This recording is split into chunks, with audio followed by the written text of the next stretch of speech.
Sytuacja jest jasna. The situation is clear. Russia is the aggressor. Another package of sanctions is aimed at Russian oil companies. Three major ones, Gazprom, Rosneft and Lukoil, are companies that should now be invisible whether we look at Europe or the United States. No business transactions. Despite this, there are sports clubs in Europe that sign sponsorship agreements with Lukoil. Why does business as usual still apply? Today, I am checking. New European sanctions against Russia include a ban on transactions for Rosneft and Gazprom Neft, as well as a ban on importing Russian LNG to the European Union from 2027. US President Donald Trump also confirmed the imposition of sanctions on Russian oil companies, including Lukoil, and cancelled his meeting with Vladimir Putin. They're massive sanctions, and sanctions on oil. The two biggest oil companies, among the biggest in the world, but they're Russian. They do a lot of oil.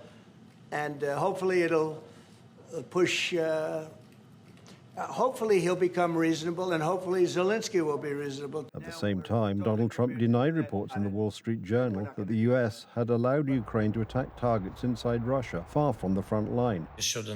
Both the scope and accuracy of our long-range sanctions against Russia are increasing. In fact, every day, or even every other day, there are attacks on Russian oil refineries.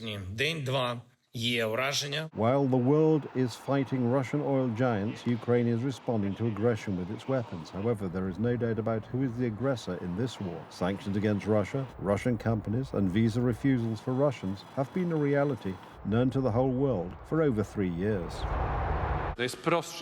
There is a simpler way, in my opinion, which is simply not to buy gas or oil from Russia, and no one in Europe should do so. I also agree here with President Trump's call in this regard, and with further sanctions that have been adopted by the European Union in this area. But there is one sports club that seems to have forgotten about the sanctions for a moment, Austria Vienna. A few days ago, they decided to resume cooperation with the Austrian branch, a subsidiary of Lukoil. This decision quickly attracted media attention, with the most notable article being published in the daily newspaper Der Standard, which dealt with the decision. The pressure makes sense. The sponsorship agreement that Austria Vienna had with Lukoil was terminated today, only under pressure from criticism and outrage from the public, politicians and other countries, and the club's own fans.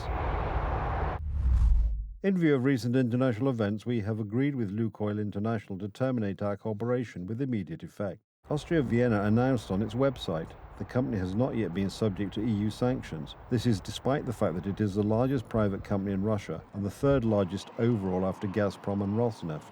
Donald Trump jest twardym graczem. Donald Trump is a tough player. He is someone who thinks in business terms. He tried to come to an agreement with Putin. He tried to negotiate peace in some way. It didn't work, so he is imposing sanctions. Austria Vienna is a weak club that lost to Lech Poznan, and it will suffer the consequences of its ties with Russia. The interests of sports clubs with Russian companies are a broader problem. The phenomenon is known as sport washing. That is an attempt to improve a company's image by financing sport.